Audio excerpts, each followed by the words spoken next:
की टॉपिक शुरू करते हैं निर्माण उद्योग का। ये भाग 3 है, अंतिम वीडियो है निर्माण उद्योग का। हम बात कर लें कक्षा 12वीं भूगोल में और कक्षा 10वीं समाज विज्ञान में ये महत्वपूर्ण टॉपिक है निर्माण उद्योग। हमने ये जो भाग 3 जो रखा है निर्माण उद्योग का, इसमें हम देखेंगे कि मानव की जो मूलभूत आवश्यकता है रोटी, कपड़ा और मकान। इसमें मैंने उल्लेख किया कपड़ा का जो निर्माण होता है कपास से बनता है। जी हाँ, सूती वस्त्र उद्योग के बारे में हम इस यूनिट में, इस अध्याय में पढ़ेंगे सूती वस्त्र उद्योग का। तो काफ़ी महत्वपूर्ण टॉपिक हो जाता है सूती वस्त्र उद्योग के बारे में, प्रश्न पूछे ही जाते हैं। प्रत्यक्ष रूप से 10 लाख से अधिक व्यक्ति इस काम से जुड़े हुए हैं। मतलब सूती वस्त्र उद्योग में कार्यशील जनसंख्या की बात करें, रोजगार की बात करें तो 10 लाख से अधिक व्यक्ति रोजगार हैं प्रत्यक्ष रूप से। और अप्रत्यक्ष रूप से बात करें तो जैसे कि हथकरघा है। हथकरघा उद्योग क्या है? तो भारतीय परंपरागत तरीके होते हैं जिसमें कपास से महीन धागे बनाए जाते थे, जिसके लिए हम क्या करते थे, उस मशीन या कुछ परंपरागत तरीके होते थे जिससे हम अपने हाथों से चरखा के जरिए हम क्या करते थे, उस महीन कपड़े का निर्माण करते थे। जी हाँ, महीन धागे का निर्माण करते थे जिसको हम हथकरघा उद्योग कहते हैं। तो ये एक संकुचित क्षेत्र में किया जाने वाला उद्योग है। मगर हम परंपरागत की बात करें, भारत की संस्कृति की बात करें तो काफ़ी इसका महत्व। 3000 से 5000 साल पहले की बात कर लें तो मिस्र की बात करें या रोम की बात करें तो उस समय की जो सभ्यता में भी भारतीय सूती वस्त्र या भारतीय जो कपड़े का अवशेष मिलता है। हम बात कर लें मिस्र की पिरामिड में जो प्राप्त ममियाँ हैं, मतलब जो डेड बॉडी रहे होंगे, दफनाए गए होंगे, उसको भी भारतीय जो लिबास होता है कपड़े से ही लपेटा गया रहा होगा। तो हम देखते हैं कि भारतीय संस्कृति में यह जो हथकरघा उद्योग है काफ़ी अधिक पुरानी संस्कृति से चली आ रही है। हम बात कर लें कि भारत में सबसे अधिक रोजगार देने वाला उद्योग है सूती वस्त्र उद्योग, जिसमें प्रत्यक्ष रूप से 10 लाख से अधिक लोगों को रोजगार मिलता है। मगर अप्रत्यक्ष रूप से बात कर लें कि हथकरघा उद्योग हो गया या मशीनरी हो गया, यहाँ तक किसान जो कपास उगाते हैं, ये जो अप्रत्यक्ष रूप से आते हैं, रोजगार प्राप्त करते हैं, ये भी इसमें इंक्लूड है। ढाका का मलबल काफ़ी अधिक फेमस था वहाँ पर। तो इसका जो उपनाम के रूप में देख सकते हैं कि गंगेटिका, मतलब गंगा के देश का कपड़ा, हम देख सकते हैं वायु वितान और शांति सीकर नामों से जाना जाता था इन कपड़ों को यूनान में। हम देख सकते हैं कि हम उद्योगों की बात करें, सूती वस्त्र उद्योग की बात करें तो 1818 में पोर्ट ग्लोस्टर में पहला कारखाना लगाया गया था। हम भारत के संदर्भ में देखें तो 1818 में पोर्ट ग्लोस्टर में पहला उद्योग लगा था। फिर बात कर लें 1854 में मुंबई में कावल जी नाना भाई डावर के प्रयासों से भारत में पहला सफल सूती वस्त्र उद्योग की नींव रखी गई थी मुंबई में 1854 में। हम बात करें 1859 की तो अहमदाबाद में जो शाहपुर मिल, जी हाँ, शाहपुर मिल्स नाम से उद्योग लगाई गई थी अहमदाबाद में। हम बात करें 1863 में तो केलिको मिल्स नाम से स्थापित किया गया था गुजरात में। अब सूती वस्त्र उद्योग के संदर्भ में देखते हैं कि 1900 के आसपास, मतलब 1900 सन के आसपास 193 मिल थे सूती वस्त्र का, और वर्तमान की बात कर लें तो 500 से भी अधिक सूती वस्त्र मिल के अंतर्गत प्रश्न पूछे जाते हैं यह कितने सेक्टर में संचालित होता है? तो आपको बताना पड़ेगा कि 2 सेक्टर में। तो पहला आता है संगठित सेक्टर और दूसरा आता है आपका विकेंद्रित सेक्टर। संगठित सेक्टर के अंतर्गत जो उद्योग आते हैं, सूती वस्त्र उद्योग जो बृहद उद्योग है ये आते हैं, तो ये संगठित सेक्टर में आते हैं। जब बात करें विकेंद्रित सेक्टर की बात करें तो हथकरघा उद्योग जो आएगा, जो कुटीर उद्योग के अंतर्गत आते हैं, तो ये आएंगे विकेंद्रित सेक्टर के अंतर्गत। हम बात कर लें कि महाराष्ट्र में हम इसके सूती वस्त्र उद्योग के वितरण के संदर्भ में बात कर लें तो हम देखेंगे कि महाराष्ट्र जो है, महाराष्ट्र में 125 सूती वस्त्र समुद्री तटीय क्षेत्र के किनारे अवस्थित है। तो ये काफ़ी अधिक उपयुक्त होता है सूती वस्त्र उद्योग के लिए, जलवायु अच्छा उपयुक्त होता है। हम देखें महाराष्ट्र के संदर्भ में देखें कि सूती वस्त्रों की राजधानी मुंबई को कही जाती है। तो प्रश्न पूछा जाता है कि सूती वस्त्रों की राजधानी मुंबई को क्यों कहा जाता है। तो हम देखते हैं कि 125 जो सूती वस्त्र उद्योग जो महाराष्ट्र राज्य में है उसमें से 50% मान के चलिए 55 सूती वस्त्र उद्योग है मुंबई में भी अवस्थित है। तो उसके अवस्थित होने की कारण है क्योंकि वहाँ बाज़ार है, वहाँ कच्चे माल प्राप्त करने के अच्छे साधन हैं, बंदरगाह है। हम बात कर लें जलवायु का जो कि सूती वस्त्र उद्योग के लिए काफ़ी अधिक उपयुक्त होता है क्योंकि जहाँ नमी युक्त जलवायु होगी तो धागे टूटते नहीं हैं वहाँ और आसानी से उसको बुनने में सहूलियत हो जाता है। तो हम देखते हैं कि जलवायु के अनुरूप मुंबई जो है वह सूती वस्त्र सभी तो बहुत सारे गानों में सुने भी होंगे कि सोलापुर से या कोल्हापुर से या अमरावती के संदर्भ में आप सभी जानते हैं। तो ये जो महाराष्ट्र का सूती वस्त्र उद्योग है यहाँ से केंद्रित है। तो देखते हैं कि महाराष्ट्र के बाद हम देखें गुजरात में 120 सूती वस्त्र उद्योग हैं। हम देखें कि अहमदाबाद जो है जो वहाँ सबसे अधिक सूती वस्त्र उद्योग है। गुजरात की बात करें तो 68 जो 68 जो कारखाने हैं वो सिर्फ अहमदाबाद में है।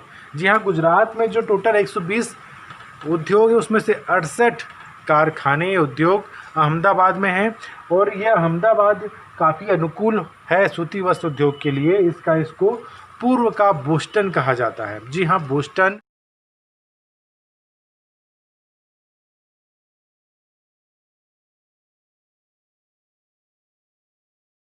भी देश में है जहाँ पर काफ़ी अधिक सूती वस्त्र उद्योग प्रचलित होता है। तो उसका उपनाम लगा दिया गया है अहमदाबाद को। जी हाँ, अहमदाबाद को पूर्व का बोस्टन कहा जाता है। अब बात करें बड़ोदरा की बात कर लें या सूरत की बात कर लें या भावनगर की बात कर लें तो ये जो हैं ये सूती वस्त्र उद्योग के लिए जाना जाता है। हम देख सकते हैं कि तमिलनाडु की बात कर लें तो आप इसमें प्रश्न पूछे जाते हैं कि सूती वस्त्र उद्योग का संकेंद्रण दक्षिण भारत की ओर अधिक क्यों होता जा रहा है। तो हम देख सकते हैं कि भारत में सबसे अधिक सूती वस्त्र उद्योग जो है तमिलनाडु में ही है। तमिलनाडु की बात कर लें तो टोटल 439 सूती वस्त्र उद्योग जो हैं तमिलनाडु राज्य में है। देखिए कितना अच्छा है कि गुजरात महाराष्ट्र जो दक्कन का जो पठार है जो काली मिट्टी के लिए फेमस है, जो कपासी मिट्टी भी कहलाती है, वहाँ कपास का उत्पादन अधिक होता है। मगर हम देखें कि सबसे ज़्यादा सूती वस्त्र उद्योग जो है तमिलनाडु में है, वहाँ टोटल 439 सूती वस्त्र उद्योग है। तो प्रश्न पूछे जाते हैं कि भारत में सबसे अधिक सूती वस्त्र उद्योग किस राज्य में है। तो तमिलनाडु में 439 है। मगर बोला जाए कि भारत का मैनचेस्टर किसे, ये प्रश्न कई बार पूछा जाता है कि भारत का मैनचेस्टर किसे कहते हैं। तो भारत का मैनचेस्टर अहमदाबाद है। अगर उत्तर भारत का मैनचेस्टर किसे कहते हैं तो उत्तर भारत का मैनचेस्टर कानपुर को कहते हैं। दक्षिण भारत का मैनचेस्टर किसे कहते हैं तो कोयम्बटूर ये मैनचेस्टर है। तो आगे प्रश्न ये भी है कि मैनचेस्टर है क्या। इंग्लैंड का ये जो शहर है विश्व के संदर्भ में सूती वस्त्र उद्योग के लिए जाना माना नाम है क्योंकि स्वतंत्रता के पहले की बात कर लें तो भारत में जो स्वदेशी वस्त्र हुआ करते थे अपेक्षाकृत महंगे हुआ करते थे क्योंकि इसमें श्रमिक या मजदूरी खर्च अधिक होता था। जबकि बात कर ले हम मशीनों से जो सूती वस्त्र उद्योग करते और सूती वस्त्र बनाते थे, जैसे मैनचेस्टर की बात कर लें तो कच्चा माल तो भारत से प्राप्त करते थे, मगर जब वो सूती वस्त्र बनाते थे उसका तो उनको कम खर्च होता था क्योंकि मशीनों से बनाए जाते थे। बाद में भारत में सप्लाई करना शुरू हो गया क्योंकि भारत एक बाज़ार के रूप में था। अंग्रेज चाहते भी थे कि अधिक से अधिक उसको बाज़ार मिले। इसका वो क्या कहता है उपनिवेशवाद को बढ़ावा देता था। देख सकते हैं गुजरात में ही मैनचेस्टर भी कहा जाता है अहमदाबाद को, प्लस पूर्व का बोस्टन भी कहा जाता है। हम देख लें तमिलनाडु में हम देखें कि कोयम्बटूर जो है तमिलनाडु का मैनचेस्टर कहा जाता है। आखिर क्यों कहलाता है कोयम्बटूर, आखिर अधिक उपयुक्त क्यों माना गया है सूती वस्त्र उद्योग के लिए। तो ये भी प्रश्न पूछे जाते हैं क्योंकि सेम आपको बताना पड़ेगा कि बाज़ार की उपलब्धता अधिक है, कच्चा माल प्राप्त हो जाता है, वहाँ बंदरगाह है, समुद्री तटीय क्षेत्र होने के कारण जलवायु भी उपयुक्त होता है एवं श्रमिक भी पर्याप्त मात्रा में पाए जाते हैं। तो अब ये प्रश्न सभी जो भी प्रश्न इस तरह से पूछे जाते हैं उसमें आंसर इसी तरह का लिखना होगा। हम देखेंगे कि इसके अलावा जो कोयम्बटूर में पायकारा जो योजना है, जो पायकारा जो परियोजना है उसके जरिए जल भी सुलभ मात्रा से प्राप्त हो जाता है। हम देखें कर्नाटक राज्य की बात कर लें, राजस्थान की बात कर लें, बिहार पंजाब की बात कर लें तो यहाँ भी सूती वस्त्र उद्योग है और यहाँ जो कच्चे माल है आसपास के राज्यों से प्राप्त किए जाते हैं। हम देख सकते हैं सूती वस्त्र उद्योग के संदर्भ में प्रश्न पूछे जाते हैं कि सूती वस्त्र उद्योग पर टिप्पणी लिखिए, या प्रश्न पूछा जाता है कि सूती वस्त्र उद्योग में सेक्टर अहमदाबाद को भारत का मैनचेस्टर क्यों कहा जाता है। प्रश्न पूछा जाता है कि सूती वस्त्रों की राजधानी मुंबई को क्यों कही जाती है। तो इस तरह से प्रश्नों का जवाब बहुत आसान है। अब बात कर लेते हैं चीनी उद्योग का। चीनी उद्योग के बारे में जानते ही हैं कि 1903 में बिहार में इसका आधुनिक कारखाना स्थापित किया गया था। मगर भारतीय परंपरा के अनुसार देखें कि गुड़ और खोंड जो है वह पुराने समय से आता रहा है, मगर जो आधुनिक संस्करण जो है चीनी मतलब शक्कर का, यह 1903 में बिहार में स्थापित हुआ था। हम गन्ना उद्योग को या चीनी उद्योग को हम बोल सकते हैं मौसमी उद्योग। आखिर क्यों? क्योंकि चीनी उद्योग का जो कच्चा माल है वह गन्ना है, और गन्ना जो होता है मौसमी फसल है। जी हाँ, वर्ष में एक बार इसकी कटाई होती है, इसको मौसमी फसल भी कहा जाता है ना। हम देख सकते हैं कि दक्षिण भारत में इसका उत्पादन हाल के दिनों में बढ़ता जा रहा है। हम देखेंगे कि उत्तर भारत में गन्ने का क्षेत्र तो काफ़ी अधिक है, बोया जाने वाला क्षेत्र तो अधिक है, मगर उत्पादन अपेक्षाकृत कम होता है। मगर दक्षिण भारत की बात करें, दक्षिण भारत में गन्ने की फसल कम क्षेत्र में बोई जाती है, मगर अधिक उत्पादन होता है, मतलब प्रति हेक्टेयर अधिक उत्पादन हो रहा है दक्षिण भारत में।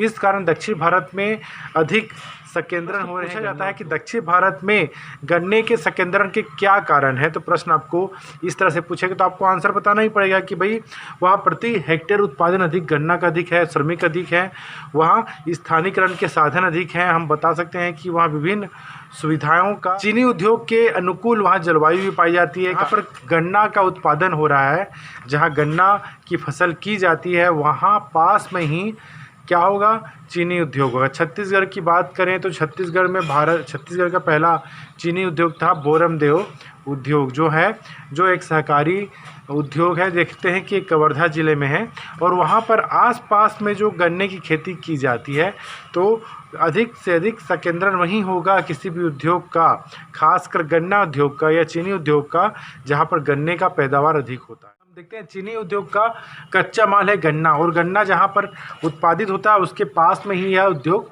लगता है। इसकी वजह यह भी है कि गन्ना की जो फसल है उसको हम काटने के बाद उसे तुरंत उद्योग तक पहुँचाएँ। ये जो गन्ना का जो रस है सूख भी जाता है, इस कारण उद्योग के आसपास लगाया जाता है। देखते हैं हम अब बात कर लेते हैं पेट्रो रसायन उद्योग। एक विशिष्ट गुण होने के कारण इसका सभी उद्योगों में डिमांड है, मांग है।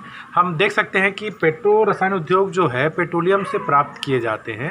हम देखते हैं कि इसका कच्चा माल दो है, एक खनिज तेल हो गया, प्राकृतिक गैस हो गया। तो प्रश्न पूछा जाता है पेट्रो रसायन उद्योग क्या है, तो आपको बताना पड़ेगा पेट्रोलियम से जो प्राप्त तत्व होते हैं पेट्रोलियम रसायन उद्योग के अंतर्गत आते हैं। इसके जो कच्चे माल है खनिज तेल और पेट्रोलियम गैस की बात कर ले। हम इसके उपवर्ग की बात कर लेते हैं। इसके अंतर्गत कौन कौन से उपवर्ग हैं, मतलब ये इस उद्योग के अंतर्गत 4 उपवर्ग आते हैं, 4 खंड आते हैं। तो पहला आता है पॉलीमर आ गया, दूसरा आ गया आपका सिंथेटिक फाइबर आ गया, तीसरा आ गया इलेक्ट्रोमियर आ गया, और देखते हैं अगला चौथा होता है पृष्ठ सक्रियक मध्यवर्ती। ये उपवर्ग हैं पेट्रो रसायन उद्योग के, ठीक है। हम देख सकते हैं 3 संस्थाएं हैं जो पेट्रो रसायन उद्योग के अंतर्गत काम करती हैं। तो देख सकते हैं IPCL, इसका फुल फॉर्म है Indian petrol corporation limited, Indian petrol corporation limited, और PCL इसका है पेट्रोफाइल्स कोऑपरेटिव लिमिटेड। हम देख सकते हैं CIPET, मतलब जो CIPET जो है भारत में या पेट्रो रसायन उद्योग में प्रशिक्षण या ट्रेनिंग देने वाला पहला संस्थान है। तो हम ये CIPET का जो फुल फॉर्म होता है वह है central institute of plastic engineering and technology. तो ये इसका फुल फॉर्म याद कर लीजिएगा, central institute of plastic engineering technology. फिर से एक बार देख लेते हैं, Indian petrol corporation limited PCL, आपका इसका है पेट्रोफाइल्स कोऑपरेटिव लिमिटेड, और है इसका central institute of plastic engineering and technology, इसका संस्था है। 3 संस्थाएं हैं। जो तीसरा संस्था है यहाँ ट्रेनिंग दी जाती है पेट्रो रसायन उद्योग का। हम देख सकते हैं। अब बात कर लेते हैं ज्ञान आधारित उद्योग की बात कर लें। ज्ञान आधारित उद्योग के अंतर्गत देख सकते हैं कि जो हम आईटी सेक्टर जो होते हैं, अगर बात कर लें कि सॉफ्टवेयर के संदर्भ में भारत जो है विश्व संदर्भ में अग्रणी है। जी हाँ, हार्डवेयर की बात कर लें, हार्डवेयर जो कंप्यूटर पार्ट्स होते हैं उस संबंध में चाइना हो गया, सिंगापुर हो गया या दक्षिण कोरिया हो गया, ये आगे हैं। मगर जो सॉफ्टवेयर की बात कर लें उसमें भारत हमेशा अग्रणी रहा है।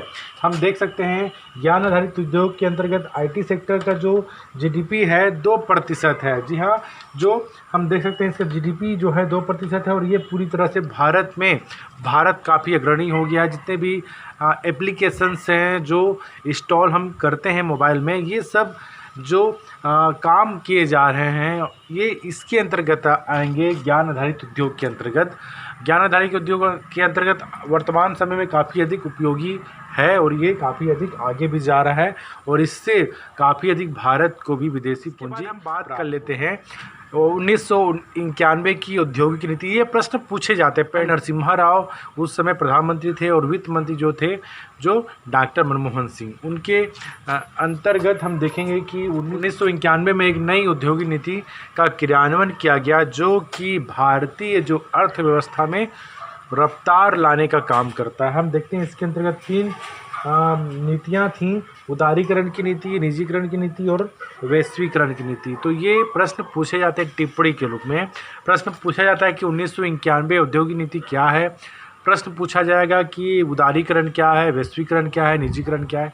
तो इसके बारे में हम देखते हैं।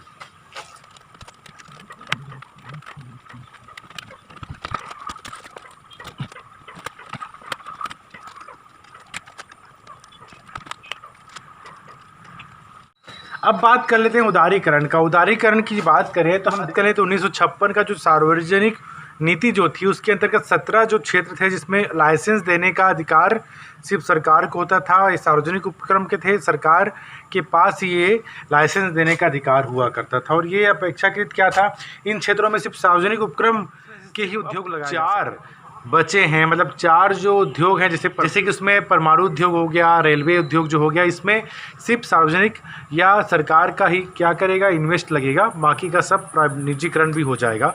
हम बात कर लेते हैं और उदारीकरण की नीतियां का उपाय की बात कर लें तो पहला है औद्योगिक लाइसेंस को समाप्त करना। इसके अंतर्गत 7 नीतियां हैं तो ये हमको याद होने चाहिए। उदारीकरण की नीतियां कौन कौन सी थी, तो पहला है औद्योगिक लाइसेंस को समाप्त करना। 6 उद्योगों को छोड़कर सभी जो लाइसेंस दिए जाते थे वो समाप्त कर दिए गए। अब इन्हीं उद्योग को स्थापित करने के लिए किसी प्रकार का लाइसेंस की आवश्यकता नहीं होती, बचे हुए 6 उद्योगों को छोड़कर। हम बात करें दूसरा, विदेशी प्रौद्योगिकी का स्वतंत्र प्रवेश। इसमें देखते हैं कि जो विदेशी ये जो कंपनियां हैं वह भारत पर इन्वेस्ट कर सकती थी, निवेश कर सकती थी।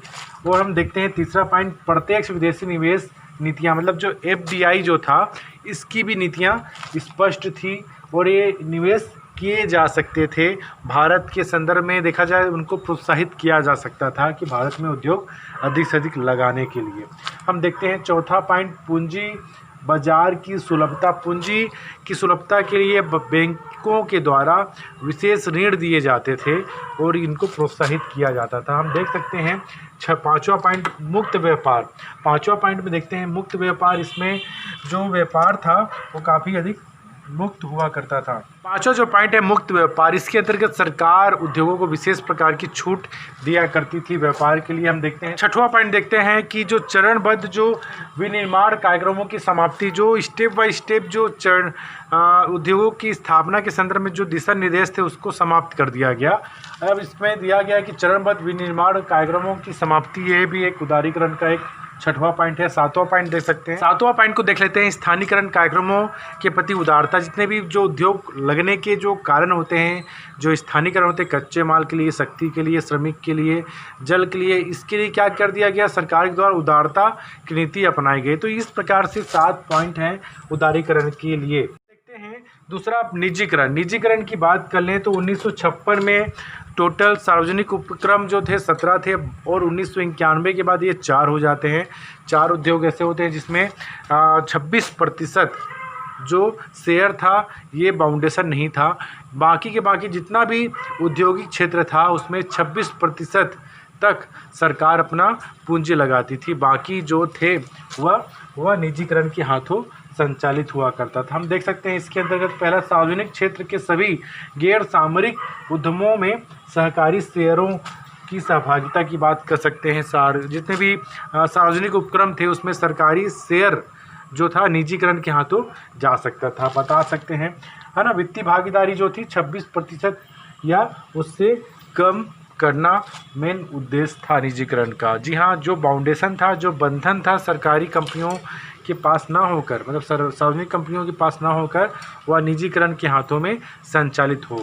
ठीक है, हम देखते हैं दूसरा पॉइंट, भविष्य में सफल हो सकने वाले उद्यमों की पुनर्संरचना व पुनर्जीवन। जो भविष्य में होने वाले जो उद्योग हैं, हम बात कर सकते हैं कि मेट्रो ट्रेन की बात कर सकते हैं, या उस समय की बात करें, या रेल परिवहन की बात करें, जितने भी उद्योग थे उसका पुनर्संरचना या पुनर्गठन करने की बात की जाती थी। इसमें हम देख सकते हैं, इसके अंतर्गत हम देखते हैं तीसरा, बीमार उद्यमों को बंद करना। जो उद्यम है, जो उद्योग हैं, जो पूरी तरह से मेंटेनेंस ज़्यादा मांग रहा है, उसको पूरी तरह से बंद कर दिया जाए। जैसे कि हम बात कर सकते हैं चौथा पॉइंट, कामगारों के हितों की पूरी सुरक्षा करना। जो कामगार हैं, जो श्रमिक हैं, उनकी हितों की पूरी तरह से सुरक्षा प्रदान करना उनको, है ना। उनके लिए विभिन्न बीमा और विशेष रूप से वेतन पर भी ध्यान देना, निगरानी।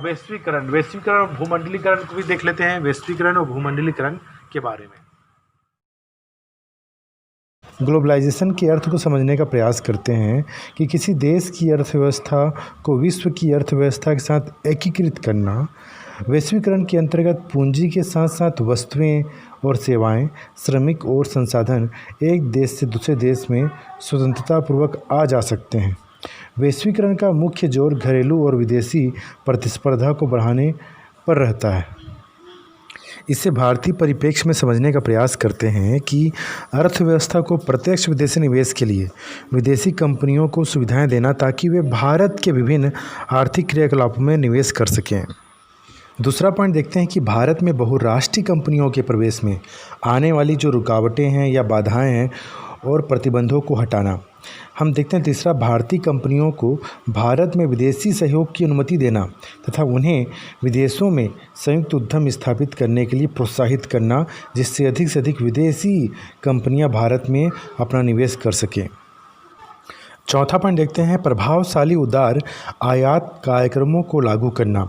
इसके लिए सबसे पहले मात्रात्मक प्रतिबंधों के स्थान पर प्रशुल्क या टैरिफ पद्धति लागू करना तथा इसके बाद आयात शुल्क को काफ़ी हद तक घटाना, जिससे अधिक से अधिक प्रोत्साहित हो सके। निर्यात प्रोत्साहनों के स्थान पर निर्यात बढ़ाने के लिए विनिमय दरों के समायोजन को स्वीकार करना। भूमंडलीकरण, इसको हम देख लेते हैं। वैश्वीकरण की प्रक्रिया तो 80 के दशक से ही शुरू हो गई थी, जब विदेशी निवेशकों को अनेक छूटें दी जाने लगी थी। बहुराष्ट्रीय कंपनियों को प्रतिरक्षा सहित अनेक ऐसे क्षेत्रों में निवेश की स्वीकृति दी जाने लगी जो पहले नहीं दी जाती थी।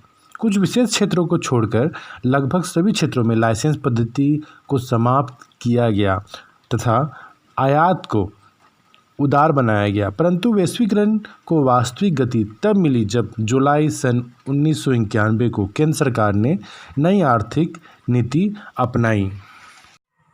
अब बात करते हैं भारत में औद्योगिक प्रदेश। भारत में औद्योगिक प्रदेश की बात करें तो यहाँ पर टोटल 8 औद्योगिक प्रदेश हैं। इसको हमने देखने की कोशिश करते हैं कि पहला औद्योगिक प्रदेश जो है मुंबई, पुणे, सोलापुर औद्योगिक प्रदेश। इसके अंतर्गत बहुत सारे नगर आते हैं एवं इस क्षेत्रों में अधिक से अधिक उद्योग लगाए गए हैं। इस क्षेत्र के अंतर्गत यह प्रदेश पश्चिमी तट के सहारे मुंबई से सोलापुर के मध्य स्थित है। मुंबई भारत की व्यावसायिक राजधानी एवं देश का सबसे बड़ा पोताश्रय है, बंदरगाह है। संपूर्ण प्रदेश में सूती, ऊनी, रेशमी एवं कृत्रिम रेशे एवं मिश्रित रेशे की वस्त्रों की लगभग 120 इकाइयाँ हैं। यह प्रदेश न केवल देश का वरन एशिया का सबसे बड़ा वस्त्र उद्योग का प्रदेश है। यहाँ पर अनेकानेक किस्म की बहुमूल्य, हल्की एवं नवीनतम सौंदर्य प्रसाधन सामग्री एवं अन्य प्रकार की वस्तुओं का बड़े पैमाने पर उत्पादन किया जाता है। यहाँ कपड़, कांच, सीमेंट, रासायनिक खाद, दवाइयाँ, विविध रंग रोगन, रसायन, साबुन, वनस्पति तेल, इंजीनियरिंग सामान, विद्युत उपकरण, मोटर गाड़ी व वाहन, सिले हुए वस्त्र, टीवी, रेफ्रिजरेटर, अन्य इलेक्ट्रॉनिक एवं सॉफ्टवेयर का बहुमूल्य सामान जैसे कि साइकिल, जलयान, बिजली के सामान बनाए जाते हैं। हम बात कर लें कि भारत की अलकापुर और भारत का हॉलीवुड मुंबई को ही कहा जाता है। मुंबई के उत्तर में गैस पर आधारित 2 रासायनिक उर्वरक के विशाल कारखाने स्थापित होने से रासायनिक उर्वरक एवं पेट्रो रसायन के उत्पादन में अब यह प्रदेश का प्रथम स्थान हो गया है। मुंबई में प्रतिवर्ष सर्वाधिक फिल्में बनाई जाती है। कोलकाता हुगली प्रदेश। यह भारत का सर्वप्रथम विकसित औद्योगिक प्रदेश है। इसका विकास हुगली नदी के दोनों ओर हुआ है। कोलकाता एवं हावड़ा इस प्रदेश का हृदय स्थल एवं स्वयं हुगली नदी इस प्रदेश का रीढ़ है। इसके दोनों ओर लंबी पट्टी के रूप में इस प्रदेश का विस्तार पाया जाता है। यह प्रदेश की 120 किलोमीटर की लंबाई में विस्तृत है। यहाँ के प्रमुख औद्योगिक केंद्र हैं हल्दिया, हुगली, बेलघड़िया, वेलूर, काकीनाडा, श्रीरामपुर, रिसरा, हावड़ा, कोलकाता, नेहाटी, टीटानगर, सादपुर, बजबज, बिरलापुर, बांसबेड़िया आदि। यहाँ पर अनेक प्रकार के उद्योग स्थापित हुए हैं। देश के जूट उद्योग का सर्वाधिक केंद्रीकरण यहीं हुआ है। भारत का 90% जूट का सामान यहीं बनाया जाता है। कोलकाता एवं टीटानगर देश की प्रमुख कागज़ की मिलें हैं। यहाँ पढ़ाई लिखाई का कागज़ तैयार किया जाता है। हम बात कर लें कि देश का मोटर गाड़ी बनाने का सबसे बड़ा कारखाना हिंद मोटर्स इसी प्रदेश में अगरपारा में स्थित है। कोलकाता की गार्डन रिच फैक्ट्री उत्तम किस्म की विकसित नौसैनिक, मछली पकड़ने एवं समस्त सामान ढोने तथा अन्य प्रकार की जलयान बनाने के लिए विख्यात है। हम बात कर लें हल्दिया बंदरगाह का, तो यह तेज़ी से देश में सबसे बड़ी खनिज तेल शोधन केंद्र और पेट्रो रसायन केंद्र के रूप में विकसित किया जा रहा है। तीसरा बात कर ले बेंगलुरु चेन्नई औद्योगिक प्रदेश। बंगलुरु चेन्नई औद्योगिक प्रदेश। यह प्रदेश चेन्नई मुंबई मार्ग पर चेन्नई से बंगलुरु तक विस्तृत है। यहाँ सड़क एवं रेल यातायात के उत्तम साधन हैं। वर्तमान में बंगलुरु दक्षिण भारत का कानपुर भी कहलाता है, क्योंकि यहाँ बहुत सारे कारखाने खोले गए हैं। यहाँ वायुयान, घड़ी, मशीनरी, औजार, बड़ी मशीनरी, सूती, ऊनी, रेशमी, कृत्रिम रेशे के वस्त्र बनाए जाते हैं और यहाँ पर तेज़ी से बढ़ता हुआ औद्योगिक विकास हो रहा है। कर लें अहमदाबाद व बड़ोदरा प्रदेश। अहमदाबाद व बड़ोदरा प्रदेश। यह प्रदेश का विकास प्रमुख रूप से गुजरात राज्य के आविर्भाव एवं खनिज तेल मिलने के पश्चात तेज़ी से हुआ है। ये एक लंबाकार पट्टी के रूप में फैला हुआ है, पश्चिमी गुजरात से अहमदाबाद से कोयली तक। अहमदाबाद को पूरब का बोस्टन भी कहा जाता है, क्योंकि यहाँ वस्त्र उद्योग का सर्वाधिक केंद्रीकरण है। यहाँ सूरत की बात कर लें तो सोने, चांदी के तार, जड़ी एवं कढ़ाई की रेशमी एवं कृत्रिम रेशे की कीमती साड़ियाँ, कलात्मक वस्तुएं के लिए विख्यात है सूरत। और अहमदाबाद जो है वह तो सूती वस्त्र के लिए काफ़ी अधिक फेमस है। पांचवा बात कर लें राउरकेला जमशेदपुर आसनसोल प्रदेश। यह जो औद्योगिक प्रदेश है, यहाँ पर उद्योगों के संकेंद्रण के लिए एक उपयुक्त स्थानीकरण मौजूद होता है। राउरकेला जमशेदपुर आसनसोल प्रदेश यह भारत का औद्योगिक हृदय स्थल है। टाटा मोटर का कारखाना, जिसे पहले Tata engineering and locomotive corporation के नाम से पुकारते थे, वो भी यहीं स्थित है। विशाखापट्टनम गुंटूर औद्योगिक प्रदेश। यह औद्योगिक प्रदेश का विस्तार आंध्र तट पर है। यहाँ के प्रमुख बंदरगाह हैं विशाखापट्टनम, मछलीपट्टनम। यहाँ 1941 में हिंदुस्तान शिपयार्ड लिमिटेड की स्थापना हुई। हम सातवां देख लेते हैं। सातवां है गुड़गांव दिल्ली गाजियाबाद मेरठ औद्योगिक प्रदेश। गुड़गांव दिल्ली गाजियाबाद मेरठ प्रदेश। यह प्रदेश अपेक्षाकृत छोटा है, मगर यहाँ कंप्यूटर और उच्च तकनीक की कीमती जो इलेक्ट्रॉनिक, हल्के इंजीनियरिंग, विद्युत उपकरण, वार्निश व पेंट, प्लास्टिक, सॉफ्टवेयर, दवाइयाँ आदि उद्योगों का तेज़ी से केंद्रीकरण हो रहा है। यह मधुमक्खी के छत्ते की भांति एकीकृत है।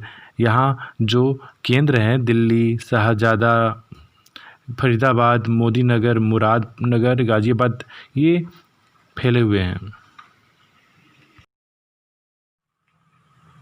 आठवां देख लेते हैं मदुरै कोयम्बटूर औद्योगिक प्रदेश मदुरै कोयम्बटूर लघु प्रदेश। यह क्षेत्र मध्य तमिलनाडु का मुख्य औद्योगिक क्षेत्र है। कोयम्बटूर तमिलनाडु का सबसे बड़ा वस्त्र उद्योग केंद्र है। इस कारण तमिलनाडु का मैनचेस्टर कोयम्बटूर को कहते हैं। 9वां देख लेते हैं, कोल्लम तिरुवनंतपुरम औद्योगिक प्रदेश। कोल्लम तिरुवनंत प्रदेश। यह प्रदेश के आसपास नारियल, रेशे उत्पादन, सीमेंट, एल्युमिनियम आदि हैं। कोच्चि में तेल शोधन शाला है। इस प्रकार से 9 औद्योगिक प्रदेश है जिसका व्याख्या प्रस्तुत किया गया। इससे प्रश्न पूछे जाते हैं कि भारत में औद्योगिक प्रदेश के बारे में एक निबंध लिखिए, संक्षिप्त वर्णन कीजिए। यह तो प्रश्न पूछा जाएगा। मुंबई, पुणे, सोलापुर औद्योगिक प्रदेश की अवस्थिति को दर्शाइए, बताइए।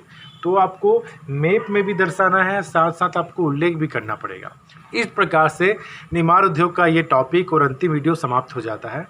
इससे संबंधित महत्वपूर्ण प्रश्नों को आप बिल्कुल सॉल्व कीजिएगा और इस वीडियो को बारंबार देखिएगा जिससे आपको अधिक से अधिक रिवीजन हो पाए।